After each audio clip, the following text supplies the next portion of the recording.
Welcome back to 101 Sports Webcast. I'm joined by our MLB experts, Elizabeth Benjamin and Connor DelPrete. Guys, looking at the MLB going this season, who would you say is the face of the league? Start with you, Elizabeth. I would say Mike Trout. He's the 2012 Rookie of the Year. He's a two-time Silver Slugger. While he is still very young by age-wise, he has accomplished so much in his career already. He has a .314 career average, 62 home runs, only in 2 years of playing. So recently he signed a one-year, $1 million contract. The Angels wanted to offer him 6 years and $150 million, but he said no to that. So that could spark future trade rumors. We'll see about that. I think he's the face of the MLB right now. Now, Elizabeth, I went a little off the grid here. I said Alex Rodriguez. Now, the reason why I said that was since the Mitchell reports come out, steroids have become a huge part of baseball, whether we like it or not. And in terms of ESPN, Alex Rodriguez, because of that steroid scandal, became the LeBron of ESPN. It was all ESPN would talk about, and unfortunately, that's what the casual fan watches. The casual fan watches ESPN. They don't see Mike Trout's making these great plays, these young players stepping up. They see these steroid scandals. They see the 24/7 coverage of this suspension that got reduced to 162 games. This guy's making more headlines than people who, and he's not even stepping on the field. Unfortunately, steroids are a huge part of baseball, and I think the poster boy of steroids, Alex Rodriguez, would thus be the face of baseball, unfortunately. Yeah, it's disappointing to see that light of baseball, but who would you say has the best team uniforms right now? You know, I picked the Houston Astros, a team that really doesn't have much going for them, a team that hasn't had a winning season since 2008, really can find a little small victory in their uniforms. First, they have the Tequila Sunrise throwbacks on their alternative uniforms, a throwback to when Nolan Ryan was throwing heat in the 70s. They have these yellow, orange, and red kind of block designs on their inside ribcage, which I think is really cool. And then they have the classic Shooting Stars H logo on their cap back to the 60s when they first implemented it. I think Houston's jerseys are great, and it gives fans in Houston something to at least be a little excited about. I'm going to say the Chicago Cubs. They're introducing 10 new throwback jerseys for this year in correlation with the 100th anniversary of Wrigley Field. 2 of their jerseys, in fact, have zippers on them, going back to the 1942 and 1953 jerseys.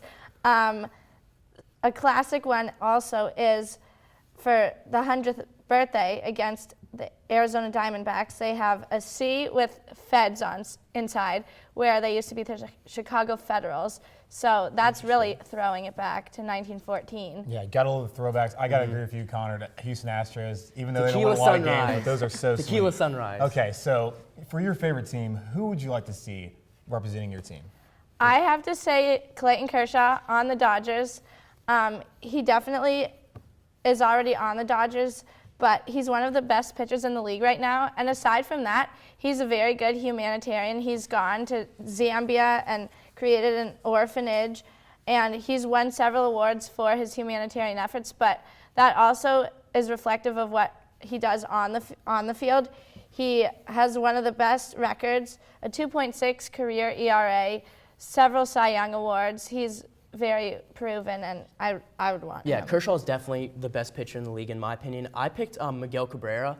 Since the Tigers got him, they've had 5 straight winning seasons. They've made it to the playoffs 3 times in a row, finished first 3 times in a row. So in a team aspect, he's done very well. And then when you look at his individual performance, I mean, the list goes on. He's an 8-time All-Star, 2-time back-to-back MVP. He could have won the Triple Crown twice if it weren't for Chris Davis having a monster season last year. I mean, he hasn't batted under .325 since 2009. He's a 30-plus home run hitter since 2007. He has all of these stats, and he's doing it efficiently, too. He strikes out under 100 times each season, so he's doing it efficient. I think he's the best all-around hitter in the league. He would provide my team with the best chance to win. Yeah, and great numbers there. But I mean, if I was going to choose a player for my Braves, obviously I love Chase Utley. Love to see him play, even though he plays for the Phillies.